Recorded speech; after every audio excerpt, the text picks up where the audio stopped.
The stained glass windows cast fractured moonlight across the wooden pews, and Callum Irving's boots echoed against the floorboards of the empty church as he pushed through the heavy oak door just past midnight on a cold September evening in 1884.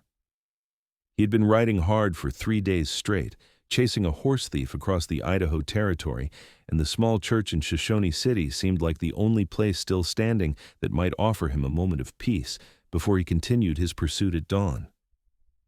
What he did not expect was to hear the sharp intake of breath coming from behind the altar, or to see the pale face of a young woman emerge from the shadows, her dark eyes wide with terror. "Don't shoot," she whispered, raising her hand slowly as she stepped into the dim light. Her dress was torn at the hem, covered in dust, and what looked like dried blood, though Callum could not tell if it was hers. Her auburn hair had come loose from its pins and hung in tangled waves around her shoulders, and she was trembling so badly that he could see it from where he stood near the entrance. Callum's hand had instinctively moved to the revolver at his hip, but he did not draw it. Instead, he studied her carefully, taking in every detail of her appearance. She was young, probably no more than 22 or 23, and despite the dirt and fear written across her features, she was striking. But more than that, she looked desperate, and Callum had seen enough desperate people in his 30 years to know the difference between someone running from justice and someone running for their life. "I'm not going to shoot you," he said quietly, keeping his voice steady and calm.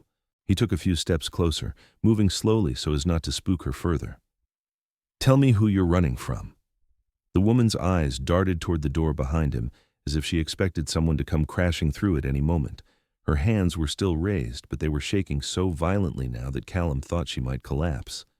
He moved toward one of the pews and gestured for her to sit down, but she remained standing, frozen in place. "I cannot," she said, her voice barely above a whisper. "If I tell you, you will turn me over to them. Everyone does. Everyone always does." Callum removed his hat and ran a hand through his dark hair, considering his options. He was a hired gun, a man who made his living tracking down outlaws and bringing them to justice, but he had never been one to follow orders blindly. If this woman was in genuine danger, he wanted to know from whom and why before he made any decisions about what to do with her. "Listen," he said, taking another step closer. "My name is Callum Irving. I am not a lawman, and I am not here to hurt you.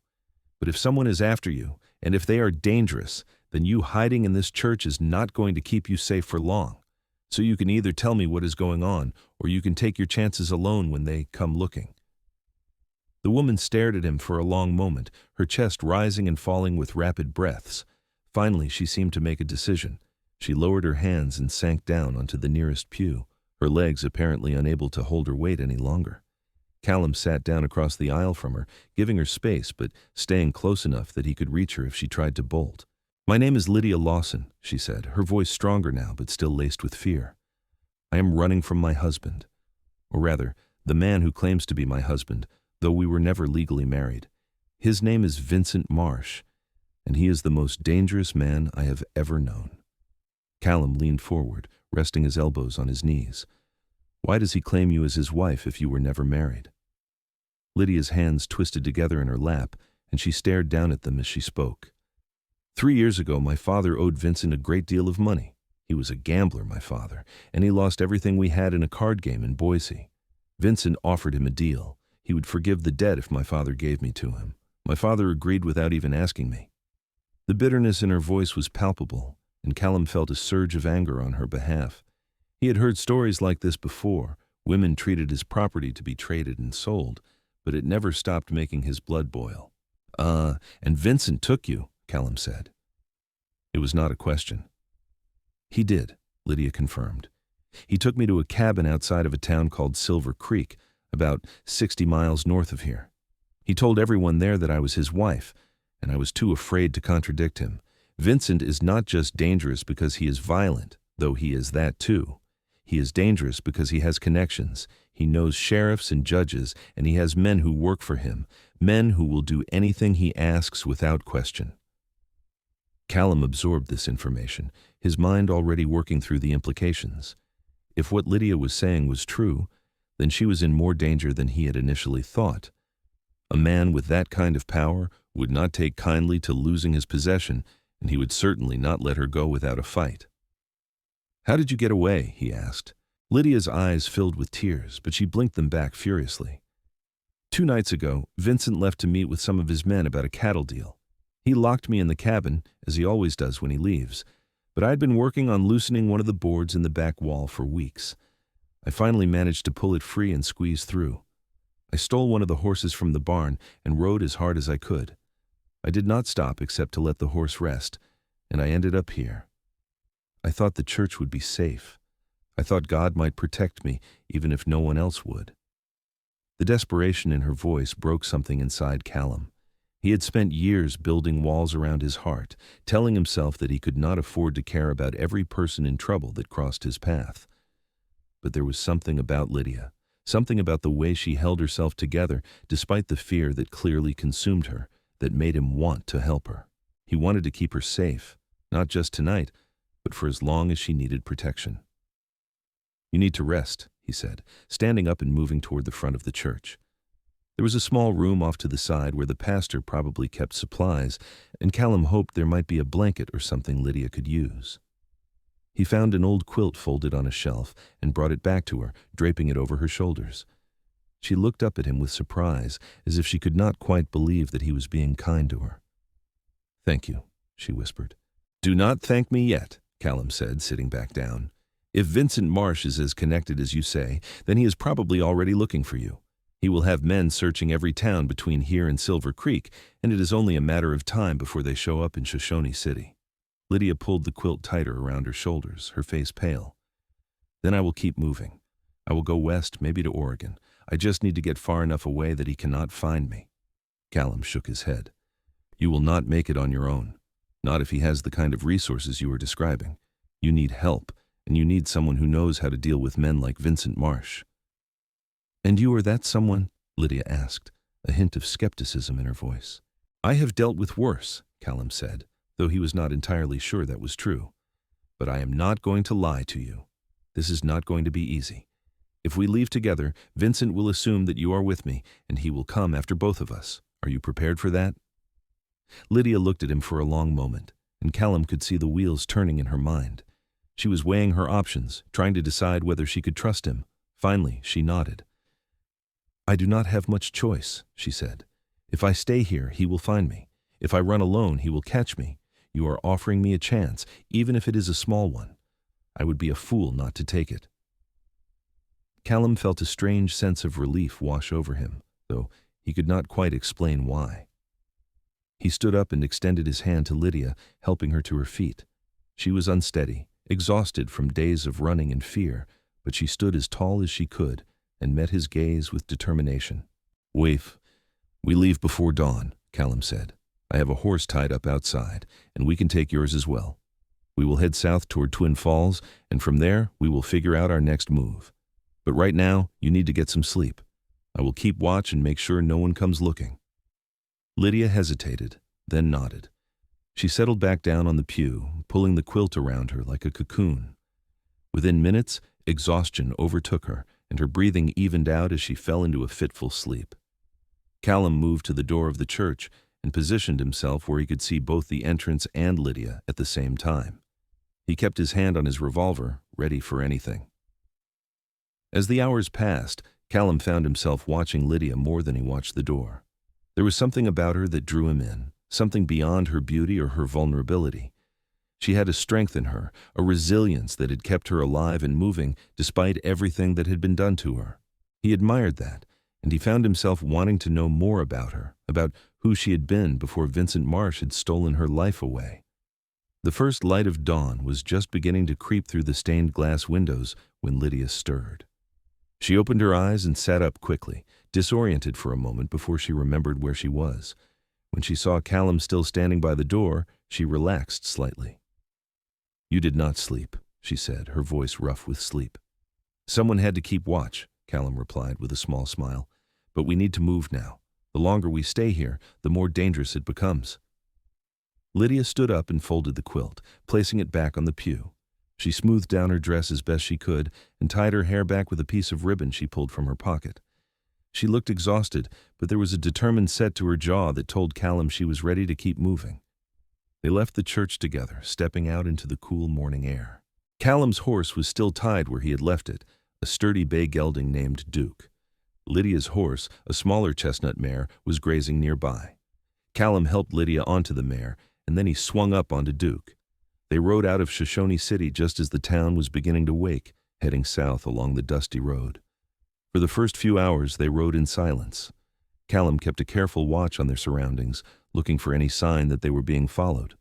Lydia seemed lost in her own thoughts, her eyes distant as she stared at the road ahead. It was not until they stopped to water the horses at a small creek that she finally spoke. "Why are you helping me?" she asked, turning to look at Callum. "You do not know me. You do not owe me anything. Why would you risk your life for a stranger?" Callum crouched down by the creek and splashed water on his face, considering his answer. The truth was, he was not entirely sure himself. He had spent years living by a simple code: do the job, get paid, move on. He had never been the kind of man to get involved in other people's problems, especially not when those problems involved dangerous men with connections. But something about Lydia had gotten under his skin, and he could not shake the feeling that walking away from her would be the biggest mistake of his life. "I guess I am tired of always being on the side that does not care," he said finally, standing up and looking at her. "I have spent a long time doing what I am told, tracking down people who may or may not deserve it, and not asking too many questions. Maybe I am ready to do something that feels right for a change." Lydia's expression softened, and she took a step closer to him. "That's a dangerous reason to help someone. Doing what feels right does not always keep you alive." "Maybe not," Callum agreed, "but it might help me sleep better at night." They shared a small smile, and for a moment the tension between them eased. Callum could feel something shifting, some invisible barrier beginning to crumble. He did not know what it was, but he knew that whatever happened next, his life was never going to be the same. They continued south for 2 more days, stopping only when necessary to rest the horses or grab a few hours of sleep. Callum was careful to avoid the main roads in larger towns, sticking to less traveled paths where they were less likely to be spotted. Lydia proved to be a capable rider, keeping up with him without complaint despite her exhaustion. They talked more as they rode, sharing stories about their lives before they had met in that church. Callum told her about growing up in Texas, the son of a rancher who had lost everything during the Civil War. He had drifted west after his father's death, taking jobs as a hired gun and doing whatever it took to survive. He had never stayed in one place long enough to put down roots, and he had never let himself get close to anyone. It was easier that way, he explained, less painful when it was time to move on. Lydia told him about her childhood in Boise, the daughter of a mother who had died when she was young, and a father who had loved her but had been too weak to protect her. She had dreamed of becoming a teacher, of having a quiet life filled with books and learning. But those dreams had been crushed the day her father had handed her over to Vincent Marsh. She had spent the last 3 years living in fear, never knowing when Vincent's temper would flare or what he would do to her. The only thing that had kept her going was the hope that one day she would find a way to escape. "I used to think that hope was foolish," she admitted as they made camp one evening near a stand of pine trees. "I thought that believing things could get better was just setting myself up for more disappointment. But now I think that hope was the only thing that kept me alive. If I had given up, I would have died in that cabin." Callum looked at her across the small fire he had built, and he felt something tighten in his chest. She was so much stronger than she gave herself credit for, and he found himself wishing he could take away all the pain she had endured. But he knew that was not possible. All he could do was try to keep her safe and give her a chance at the life she deserved. On the 3rd night, as they camped in a valley surrounded by rolling hills, Callum woke suddenly to the sound of hoofbeats in the distance. He sat up quickly, his hand instinctively reaching for his revolver. Lydia was already awake, her eyes wide with fear as she looked at him. "They found us," she whispered. Callum listened carefully, counting the number of horses. There were at least 4, maybe more, and they were getting closer. He quickly kicked dirt over the fire, plunging them into darkness, and grabbed Lydia by the arm. "We need to move," he said urgently. "Now!" They ran to where the horses were tethered and mounted quickly. Callum led the way up a steep hill, hoping that the darkness and rough terrain would slow their pursuers. Behind them, he could hear shouting and the unmistakable sound of men giving chase. His heart was pounding in his chest, but he forced himself to stay calm and focused. Panicking would only get them killed. They rode hard for what felt like hours, weaving through trees and scrambling over rocky ground. Callum could hear the men behind them getting closer, and he knew they could not outrun them forever. They needed a plan, and they needed it fast. As they crested another hill, Callum spotted a narrow canyon up ahead. It was risky, but if they could make it through, they might be able to lose their pursuers in the maze of rocks and passages. He turned to Lydia and shouted over the sound of hoofbeats, "Follow me, and stay close!" They plunged into the canyon, the walls rising up on either side of them. The passage was narrow and treacherous, and Callum had to slow down to navigate the twists and turns. Behind them, he could hear the men entering the canyon, but their progress was slower, hampered by the difficult terrain. Callum took advantage of every second, pushing Duke as hard as he dared. Finally, they emerged from the canyon into a wide open valley. Callum glanced back and saw that they had gained some distance on their pursuers. It was not much, but it was enough. He spurred Duke forward, and Lydia followed close behind. They rode until the sun began to rise, and by then, the sounds of pursuit had faded into the distance. Callum finally allowed himself to slow down, and he could see that Lydia was pale and shaking. He guided them toward a rocky outcropping that would provide some cover, and they dismounted. "Are you hurt?" Callum asked, moving to Lydia's side. She shook her head, but her hands were trembling as she tried to steady herself. "I thought they had us. I thought it was over." "It is not over," Callum said firmly, taking her hands in his. "We made it out and we are going to keep moving. Vincent's men are good, but they are not invincible. We just need to stay smart and stay ahead of them." Lydia looked up at him, and for the first time, Callum saw something other than fear in her eyes. There was gratitude there, and something else, something warmer that made his pulse quicken. Without thinking, he reached up and brushed a strand of hair away from her face. She did not pull away. "Thank you," she said softly, "for everything. I do not know what I would have done if you had not been in that church." "You would have survived," Callum said, though he was not entirely sure he believed it. "You are stronger than you think, Lydia." They stayed at the outcropping for a few hours, letting the horses rest and keeping a careful watch for any sign of Vincent's men. When they finally moved on, Callum decided to change their route. Instead of continuing south, they would head west toward the Snake River. It would add time to their journey, but it would also make them harder to track. Over the next week, Callum and Lydia fell into a rhythm. They rode during the day, sticking to back roads and avoiding towns whenever possible. At night, they made camp in secluded spots, taking turns keeping watch. They talked more during those long hours on the trail, and Callum found himself opening up to Lydia in ways he never had with anyone else. She was easy to talk to, and she listened without judgment, offering her own thoughts and opinions in return. He learned that she loved to read, that her favorite book was a collection of poems by Whitman, and that she had once dreamed of seeing the ocean.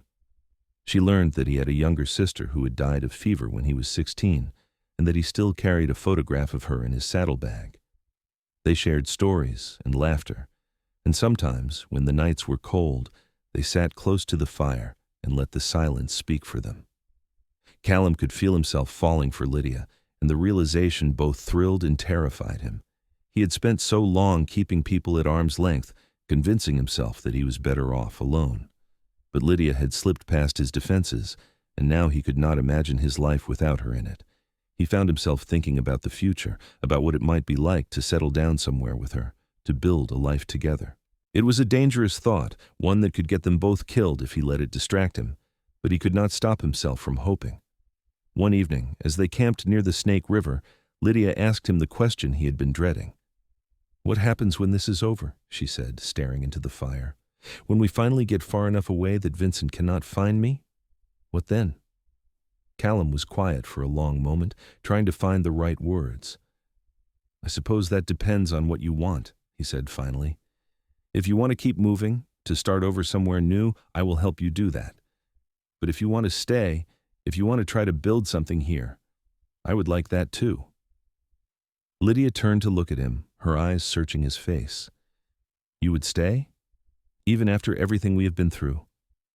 "Especially after everything we have been through," Callum said. He reached over and took her hand, his thumb tracing circles on her palm. "I know this is not the right time, and I know we barely know each other, but I cannot stop thinking about you, Lydia. I cannot stop wanting to be near you, and I think that maybe, if we give ourselves a chance, we could have something real." Lydia's eyes filled with tears, but she was smiling. "I've been so afraid to let myself feel anything for you," she admitted. "I was afraid that if I did, I would lose you, or that Vincent would find us and destroy whatever we had built. But I cannot keep pretending that I do not care about you, Callum, because I do. I care about you more than I ever thought I could care about anyone." Callum felt his heart swell, and before he could stop himself, he leaned forward and kissed her. It was a gentle kiss, tentative and sweet, and when Lydia kissed him back, he felt like the world had suddenly shifted into focus. Everything he had been searching for, all the peace and belonging he had never been able to find, was right here, in this moment, with her. When they finally pulled apart, Lydia rested her forehead against his, and they stayed like that for a long time, just breathing in each other's presence. Callum knew that they still had a long way to go, that Vincent Marsh was still out there looking for them, but for the first time in his life, he felt like he had something worth fighting for.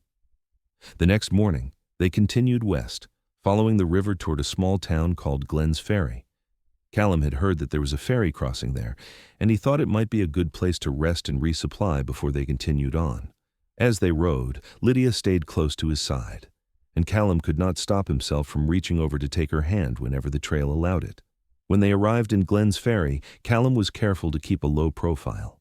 They bought supplies from a general store, and Callum asked the shopkeeper if there had been any strangers, asking questions about a man and a woman traveling together. The shopkeeper said no, but Callum could see the curiosity in the man's eyes. They did not linger. They crossed the Snake River on the ferry, and once they were on the other side, Callum felt a small sense of relief.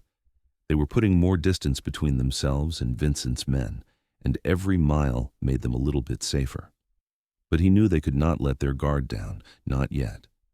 As they rode through the rolling hills of southern Idaho, Callum began to think about where they might settle. He had heard stories of a place called Jordan Valley, just over the border in Oregon, where the land was good and the people minded their own business. It was remote enough that Vincent would have a hard time finding them, and it was a place where they could build a new life together.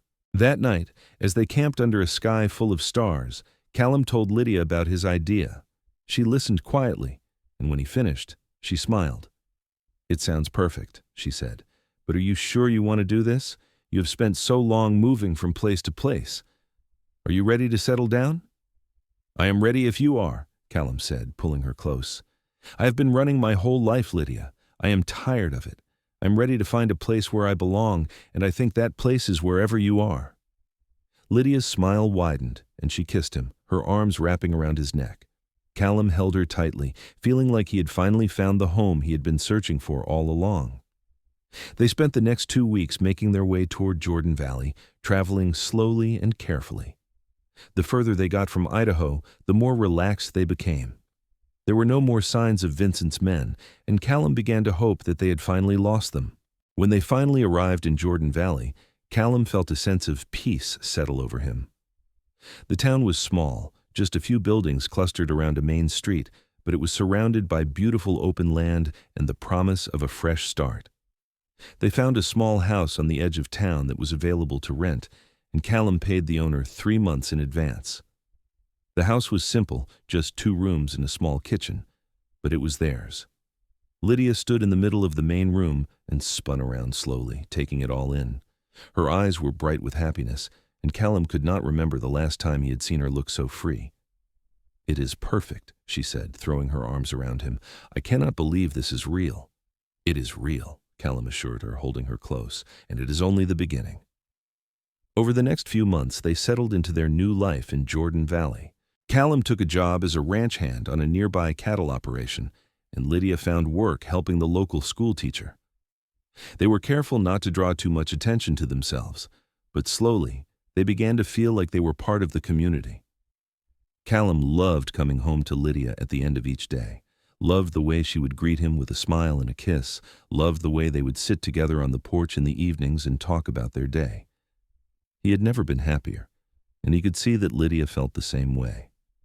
One evening, about 6 months after they had arrived in Jordan Valley, Callum came home to find Lydia standing in the kitchen with a nervous look on her face. She was holding a letter in her hands, and when she saw him, she held it out. "This came for you today," she said quietly. Callum took the letter and opened it, his heart sinking as he read the contents. It was from a marshal in Boise, and it was about Vincent Marsh. The marshal explained that Vincent had been arrested for cattle rustling and murder, and that he was currently awaiting trial. The marshal wanted to know if Callum and Lydia would be willing to testify about what Vincent had done to Lydia.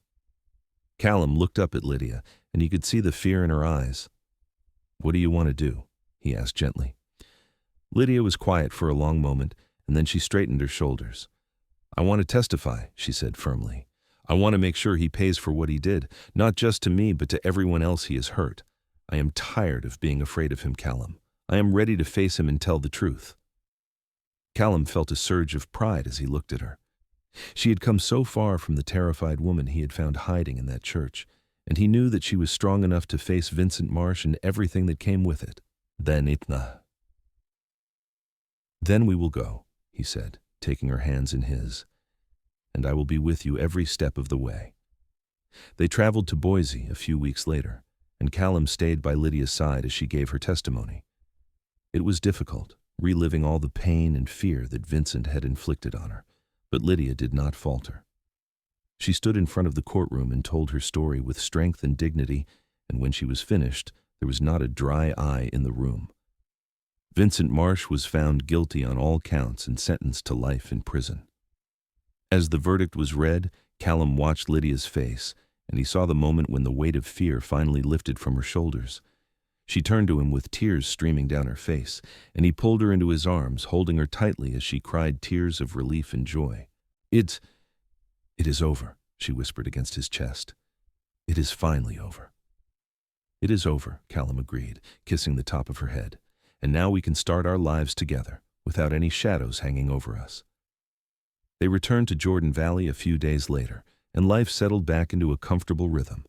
But now there was a lightness to everything they did, a sense of freedom that had not been there before.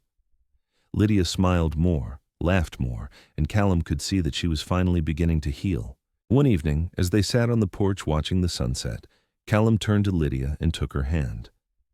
"I've been thinking," he said, "about us, about our future, and I realized that there is something I need to ask you." Lydia looked at him with curiosity, and Callum took a deep breath. "Lydia Lawson, will you marry me?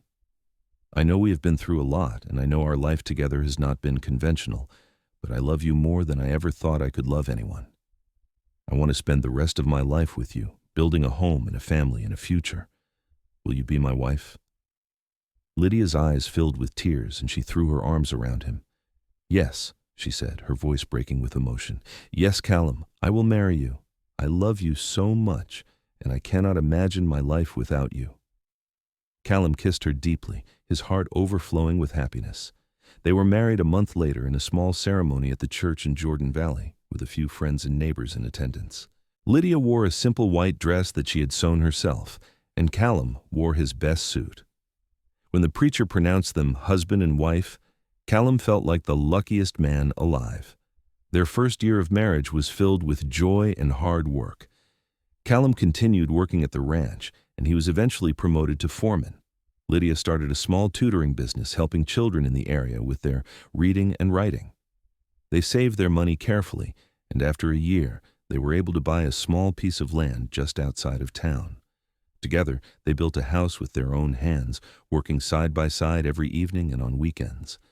It was hard work, but it was also the most fulfilling thing Callum had ever done. Watching their home take shape, knowing that it was a place where they would raise their family and grow old together, filled him with a sense of purpose he had never known before. 2 years after they were married, Lydia told Callum that she was expecting their first child. Callum was overjoyed, and he spent the next 9 months making sure that everything was perfect for their growing family. He finished the nursery, built a cradle with his own hands, and made sure that Lydia had everything she needed. Their son was born on a warm spring morning in 1887, and Callum held him for the first time with tears in his eyes. They named him Thomas, after Callum's father, and he was the most beautiful thing Callum had ever seen. Lydia was radiant as she held their son, and Callum knew that his life was complete. Thomas was followed 2 years later by a daughter whom they named Rose. She had Lydia's auburn hair and Callum's green eyes, and she was as spirited as her mother. Callum loved being a father, loved the chaos and noise and laughter that filled their home. He would come home from work each day to find Lydia in the kitchen, Thomas at her feet playing with his toy horses, and Rose in her arms. It was everything he had ever wanted, and more than he had ever dreamed possible. As the years passed, Callum and Lydia's life in Jordan Valley flourished. Their ranch grew, and they became well-respected members of the community. Thomas grew into a strong, thoughtful young man who loved working alongside his father, and Rose was bright and curious, always asking questions and exploring the world around her. On their 10th wedding anniversary, Callum and Lydia took a trip to the coast of Oregon, finally making Lydia's dream of seeing the ocean come true. They stood on the beach together, watching the waves crash against the shore, and Callum wrapped his arms around his wife. "Do you remember that night in the church?" he asked, his voice soft. "When I found you hiding behind the altar?" Lydia leaned back against him and smiled. "I remember being terrified. I remember thinking that my life was over, that I would never be free." "And now?" Callum asked. "Now," Lydia said, turning to look up at him, "I'm the happiest I have ever been. You saved me that night, Callum, but more than that, you gave me a reason to believe in love again. You gave me a life that I never thought I could have." Callum kissed her gently, his heart full. "You saved me too, Lydia. I was just drifting through life before I met you, going through the motions, but never really living. You gave me a home, a family, and a purpose. You gave me everything." They stood on that beach together, holding each other as the sun set over the ocean, and Callum knew that he had found his happily ever after. The journey had been difficult, filled with danger and uncertainty, but it had led him to this moment, to this woman, to this life, and he would not change a single thing. Years continued to pass in their quiet, contented way. Thomas married a kind young woman from a neighboring ranch, and they gave Callum and Lydia their first grandchild, a little boy named Samuel. Rose grew up to be a teacher, just like her mother had always dreamed of being, and she opened a school in Jordan Valley that served children from all over the valley. Callum and Lydia grew old together, their love deepening with each passing year. They spent their evenings sitting on the porch of the home they had built together, watching the sun set over the mountains and talking about their lives. Lydia would rest her head on Callum's shoulder, and he would hold her hand, marveling at how lucky he had been to find her all those years ago in that church in Shoshone City. Sometimes, on quiet nights, Callum would think back to that moment when he had walked into the church and found Lydia hiding in the shadows. He would remember the fear in her eyes, the way she had trembled when she had first told him her story. And he would think about all the choices he had made since then, all the risks he had taken, and he would know that every single one had been worth it. Because that chance encounter had given him everything. It had given him love, family, and a home. It had given him a reason to believe that even in the darkest moments, there was always hope for something better. One evening, as they sat on their porch watching their grandchildren play in the yard, Lydia squeezed Callum's hand and smiled up at him. "Do you ever regret it?" she asked. "Helping me that night? Taking on all that danger?" Callum looked down at his wife, at the woman who had changed his life in every way that mattered, and he shook his head. "Not for a single second," he said. "That night in the church was the beginning of everything good in my life. I would do it all again in a heartbeat." Lydia's eyes sparkled with tears, and she leaned up to kiss him. "I love you, Callum Irving." "I love you too, Lydia Irving," he said, holding her close, "always and forever." As the sun dipped below the horizon, painting the sky in shades of orange and pink, Callum wrapped his arms around his wife and felt at peace. Their story had begun with fear and desperation, but it had become something beautiful, something lasting. They had built a life together from nothing, and that life was filled with love, laughter, and the kind of happiness that only comes from weathering storms together and coming out stronger on the other side. In the years that followed, Callum and Lydia remained pillars of the Jordan Valley community. They celebrated birthdays and holidays, surrounded by their children and grandchildren, and their home was always filled with warmth and love. When Thomas and his wife welcomed their second child, a daughter they named Lydia after her grandmother, Callum watched his wife hold the baby with such tenderness that it brought tears to his eyes. She is beautiful, Lydia whispered, cradling little Lydia in her arms. Just perfect. Callum stood beside her, one hand on her shoulder, and he felt overwhelmed with gratitude.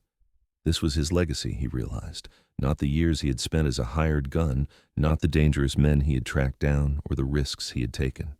His legacy was this family, this love, this home that he and Lydia had built together from the ashes of their broken pasts. As they grew older, Callum and Lydia took long walks through their property, reminiscing about all the memories they had created there. They would visit the spot where they had first started building their house, where Callum had laid the foundation while Lydia had mixed the mortar. They would stand in the pastures where they had raised cattle and horses, where their children had learned to ride. And they would return to their porch each evening, sitting in the rocking chairs that Callum had built years ago, watching the world go by in peaceful contentment. One particularly warm summer evening, when they were both well into their 60s, Lydia turned to Callum with a thoughtful expression. "Do you think Thomas will take over the ranch when we are gone?" she asked. Callum considered the question. "I think he will," he said. "He loves this place as much as we do. And Samuel's already learning the ropes. This land will stay in our family for generations, I think." Lydia smiled, satisfied. "Good," she said. "I like knowing that everything we built will continue on, that our grandchildren and their children will have a place to call home." "They will," Callum assured her, "because of what we started here, because of what we built together."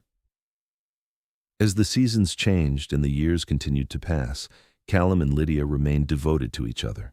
Their hair turned silver, their steps slowed, but their love never wavered. They celebrated 50 years of marriage surrounded by their entire family, 4 children, 12 grandchildren, and even a few great-grandchildren. It was a joyous occasion filled with laughter and music and stories of the life they had shared. During the celebration, Rose stood up to give a toast. "To my parents," she said, raising her glass, "who taught us all what real love looks like. You showed us that no matter how dark things seem, there is always hope. You showed us that family is everything, and that home is not a place but the people you love. Thank you for giving us this beautiful life." Everyone raised their glasses, and Callum looked at Lydia with tears in his eyes. She squeezed his hand, and he knew that she felt the same overwhelming sense of gratitude and love that he did. As Callum and Lydia entered their 70s, they began to slow down even more. Callum retired from working the ranch, passing the responsibilities on to Thomas, though he still liked to walk the property every morning. Lydia spent her days in her garden, tending to the flowers she had planted decades ago and reading on the porch in the afternoons. One crisp autumn morning, Callum woke to find Lydia still asleep beside him. He watched her for a moment, taking in every line and curve of her face, memorizing it all over again the way he had done thousands of times before. She was still the most beautiful woman he had ever seen, and he loved her more now than he had that night in the church when he had first found her. Lydia stirred and opened her eyes, and when she saw Callum watching her, she smiled. "Good morning, my love," she said softly. "Good morning," Callum replied, leaning over to kiss her forehead. "How did you sleep?" "Wonderfully," Lydia said. "I dreamed about us, about that first summer in Jordan Valley when we were building this house. Do you remember how we used to work until the sun went down, and then we would sit on the grass and look up at the stars?" "I remember," Callum said, his voice thick with emotion. "I remember every moment we have spent together, Lydia, every single one." They spent that day together, just the two of them, walking through their property and revisiting all the places that held special meaning. They stood in the spot where Callum had proposed, where he had gotten down on one knee and asked her to be his wife. They visited the small cemetery on the edge of their land, where they had buried Lydia's father years ago after they had reconciled in his final days. They sat by the creek where they had brought their children to play when they were young. As the sun began to set, they returned to their porch and sat in their rocking chairs, holding hands. The sky was painted in brilliant shades of red and gold, and the air was filled with the sounds of evening birds singing their last songs of the day. "I have had a good life," Lydia said quietly, her eyes fixed on the horizon. "Better than I ever dreamed possible. And it is all because of you, Callum. You gave me everything." "We gave each other everything," Callum corrected gently. "I was lost before I found you, Lydia. You gave my life meaning and purpose. You taught me what it means to love and be loved. Everything good in my life started the moment I walked into that church and saw you." Lydia turned to look at him, and there were tears streaming down her face. "Promise me something," she said. "Anything," Callum replied. "Promise me that no matter what happens, you will remember that we were happy, that we had this beautiful life together. Promise me that you will not be sad when it is time for one of us to go, but that you will remember all the love and joy we shared." Callum's throat tightened, but he nodded. "I promise," he said. "But I'm not ready to think about that yet. I plan on having many more years with you, Lydia Irving." Lydia smiled through her tears. "I hope so too," she said. "I love you, Callum, more than words could ever express." "I love you too," Callum said, pulling her close. "Always and forever." They sat there together as the stars began to appear in the darkening sky, two souls who had found each other against all odds and had built a life filled with love and meaning. Their journey had begun in fear and desperation, but it had transformed into something extraordinary, something that would live on in the hearts of their children and grandchildren for generations to come. Callum and Lydia were blessed with several more years together, years filled with the simple pleasures of life. They watched their grandchildren grow and begin families of their own. They celebrated holidays and milestones, and they never took a single moment for granted. Every morning when Callum woke up beside Lydia, he thanked whatever force in the universe had led him to that church in Shoshone City all those years ago. On a peaceful spring morning in 1899, when they were both in their mid-70s, Callum and Lydia sat together on their porch as they did every morning. Lydia had been feeling tired lately, but she insisted she was fine, that she just needed to rest a bit more. Callum had learned long ago not to push her, but he kept a careful watch over her nonetheless. "Tell me again," Lydia said suddenly, her voice soft. "Tell me about the night we met." Callum smiled, even though he had told her this story 1,000 times before. "I walked into that church just after midnight," he began, his voice taking on the cadence of a well-worn tale. "I was tired and dusty from the trail, and I was not expecting to find anyone there. But then I heard you breathe, and I saw you step out from behind the altar, and I knew in that moment that my life was about to change forever." "You were not afraid of me," Lydia said, her eyes distant as she remembered. "You could have turned me away, could have handed me over to Vincent, but you did not. You asked me who I was running from, and when I told you, you decided to help me." "I could not have done anything else," Callum said. "From the moment I saw you, I knew that I had to protect you. And then I got to know you, and I fell in love with you. And suddenly protecting you was not enough. I wanted to build a life with you. I wanted to give you everything you deserved." Lydia reached over and took his hand, squeezing it gently. "And you did," she said. "You gave me everything, Callum. You gave me a home, a family, and a love that I never thought I would find. You gave me a life worth living." Callum felt tears prick his eyes, and he lifted her hand to his lips, kissing it gently. "You gave me the same, my love. You gave me everything." They sat in comfortable silence for a while, watching the sun climb higher in the sky. Thomas and his family were coming for dinner later, and Rose had promised to stop by with her children. It would be a full house, just the way Callum and Lydia liked it. As the morning wore on, Lydia grew quieter, and Callum noticed that her breathing had become shallower. He suggested they go inside so she could rest, and she nodded gratefully. He helped her to their bed, tucking the quilt around her the way he had done on that first night in the church. "Stay with me," Lydia whispered, her eyes already beginning to close. "Always," Callum said, lying down beside her and pulling her close. "I will always stay with you." Lydia rested her head on his chest, her hand over his heart, and within minutes she had drifted off to sleep. Callum held her, listening to the steady rhythm of her breathing, and he felt a deep sense of peace. They had had a good life, a beautiful life, and he was grateful for every single day they had been given. Hours later, when Thomas and his family arrived, Callum still held Lydia in his arms. She had passed peacefully in her sleep, her face serene and untroubled. Thomas found them together, and he stood in the doorway with tears streaming down his face as he took in the scene before him. "She loved you so much, Pa," Thomas said quietly. "And I loved her," Callum replied, his voice breaking. "More than life itself." They buried Lydia on a hill overlooking their property, in a spot where she had always loved to watch the sunset. The entire community came to pay their respects, and there were so many flowers that the hillside looked like a sea of color. Rose read a poem that Lydia had loved, and Thomas spoke about the kind of mother and grandmother she had been. Callum stood beside the grave, his hand resting on the simple wooden cross that marked the spot, and he felt as though a part of his soul had been buried with her. In the months that followed, Callum struggled with Lydia's absence. The house felt too empty without her laughter, too quiet without her voice. But his family rallied around him, making sure he was never alone for too long. Thomas insisted that Callum move in with him and his wife, but Callum refused. He wanted to stay in the house he and Lydia had built together, surrounded by the memories they had created. Every morning, Callum would walk up the hill to Lydia's grave and sit beside it, talking to her as if she were still there. He would tell her about the grandchildren, about the changes on the ranch, about the little things that made up his days. And in those quiet moments, he felt her presence, felt her love surrounding him like a warm embrace.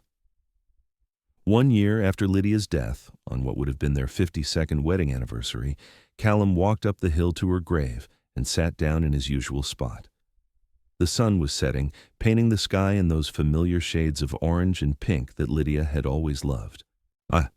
I miss you, he said aloud, his voice carried away on the evening breeze. Every day I miss you. But I'm grateful, Lydia. Grateful for every moment we had together, for every laugh and every tear, for every sunrise and every sunset. You gave me a life beyond my wildest dreams, and I will carry your love with me until the day I join you. As if in response, a gentle breeze picked up, rustling the wildflowers that grew around Lydia's grave. Callum smiled, feeling a sense of peace settle over him. He knew that when his time came, he would be reunited with the love of his life, and they would spend eternity together. Callum lived for 3 more years, surrounded by the love of his family. He spent his days working in Lydia's garden, keeping it as beautiful as she had always maintained it. He told stories to his great-grandchildren about their great-grandmother, about the incredible woman she had been and the love they had shared. And every evening, he would sit on the porch in his rocking chair, looking out at the land they had cultivated together, and he would feel Lydia's presence beside him. On a quiet autumn evening in 1902, Callum Irving passed away peacefully in his sleep, a smile on his face. His children found him the next morning, sitting in his rocking chair on the porch, looking out at the sunset he had never finished watching. They buried him beside Lydia on the hill, and the entire community came once again to pay their respects to a man who had been loved and admired by all who knew him. Thomas stood at his father's grave, his arm around Rose, and he thought about the story his parents had told him so many times growing up. The story of how a cowboy had walked into a church after midnight and found a woman hiding in the shadows. How he had asked her who she was running from, and how that simple act of kindness had led to a love story that had spanned decades. They found each other, Rose said softly, echoing Thomas's thoughts. Against all odds, they found each other and built something beautiful. They did, Thomas agreed, and now they are together again. The Irving family continued to thrive in Jordan Valley, carrying on the legacy that Callum and Lydia had started. The ranch remained in the family for generations, and the story of how it all began was passed down from parents to children, grandchildren to great-grandchildren.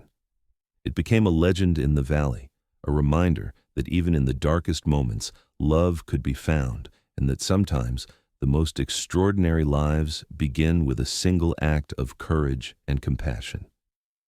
And so, the story of Callum Irving and Lydia Lawson lived on, a testament to the power of love, the strength of the human spirit, and the belief that no matter how lost we may feel, there is always hope for something better. Their love had started in a small church in Shoshone City, Idaho, on a cold September night in 1884, and it had grown into something that transcended time and death, something that would be remembered and celebrated for generations to come. They had faced danger and uncertainty together, had built a life from nothing, and had loved each other with a depth and devotion that was truly extraordinary. And in the end, that love had given them everything they had ever dreamed of and more. It was a love story for the ages, a story of 2 souls who had found each other in the darkness and had created a light that would never fade.